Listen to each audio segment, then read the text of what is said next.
last but not least, I want to talk about it's sometimes the moves that you don't make, you end up winning in.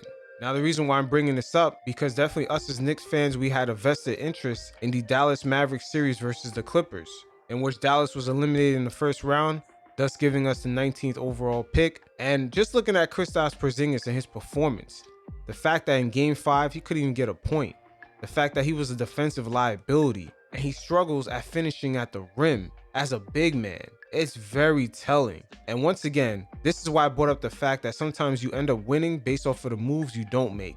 And the move that we never made with Kristaps Porzingis is signing him for that extension that he got. He is way underperformed for his contract.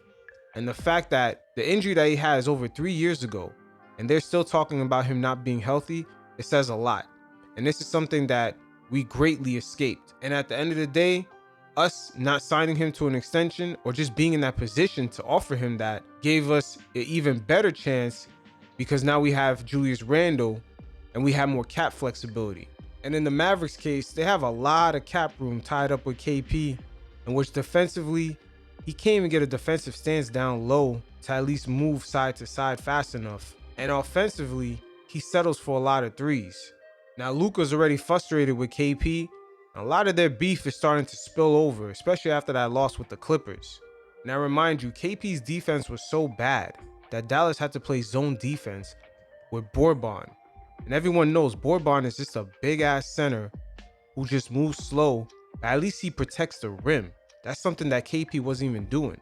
So it is what it is. The reason why I bring this up, I know a lot of Mavs fans are going to be hating on me, but at the end of the day, the media, they stay going over, oh, how could the Knicks have done this? They gave up Porzingis for no reason. And this is the follow-up to it.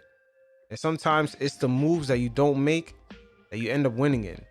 And we still have 2 first-round picks of the Mavericks, being the 2021 first-round pick of the Mavs and the 2023 first-round pick of the Mavs. So it is what it is. Dennis Smith Jr. was a wash. The other players are pretty much wash. Tim Hardaway Jr. looked like he worked out better for the Mavs than the KP part of the trade. Once again, it is what it is. Like KP said when he got traded from the Knicks, the truth shall come out, and the truth definitely has come out. After that injury, your stamina is still questionable. You still can't post up smaller guards than you. You suck at protecting the rim, and potentially the surgery that you had, they might have botched it, because the fact that you can't get down low in your defensive stance is really questionable.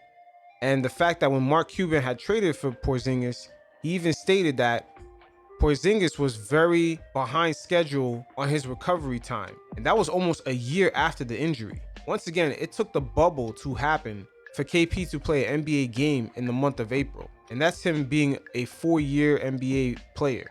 And he still got injured for the Clippers Mavericks series that happened in the bubble. It is what it is. The evaluation of this trade at the end of the day is that the Knicks had won this trade due to the fact that they were never in a position to offer an injury-prone player an extension. KP, man, you asked for this trade, and now you're upset because you used to be known as a unicorn in New York City, but now you're just an afterthought in Dallas, behind Luka, aka the Matador.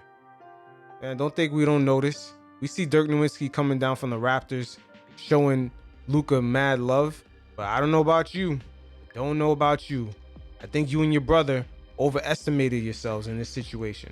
So it is what it is. You guys got pretty much lost in the sauce. Lost in the sauce. Can't trust the stamina of a 7-footer that gets his clothes ripped by a 5-foot guy in his own country.